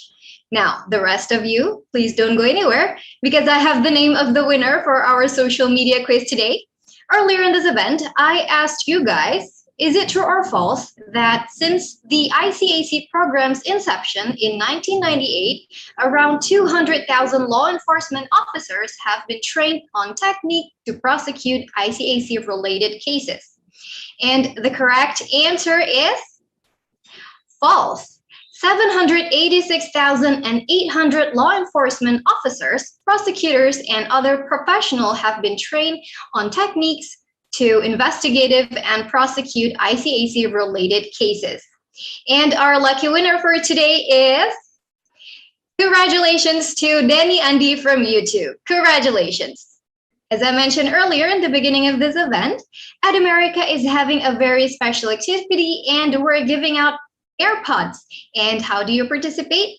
You can participate by posting a Reels on your Instagram with a song from your favorite Latin American artist, and make sure to use the hashtag #USConnected. And don't forget to tag our social media account @ATAmerica. For further information, you can visit atam.tv/USConnected. Now, you may be wondering, how can I develop an awesome idea for a place like this? Easy. You can go to our website at www.atamerica.or.id, click create an event, and collaborate with us.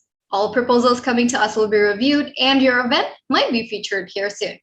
And while you're on our website, don't forget to subscribe to our newsletters for weekly event updates and straight to your inbox. Don't forget to follow us on Instagram, Facebook, Twitter @ATAmerica for event updates, fun content, and so much more. Also, don't forget to subscribe to our YouTube channel as well. All right, everybody, I think that wraps up this episode. It has been really fun, but unfortunately, we have to say goodbye for now. Once again, thank you so much for tuning in. Have a great day.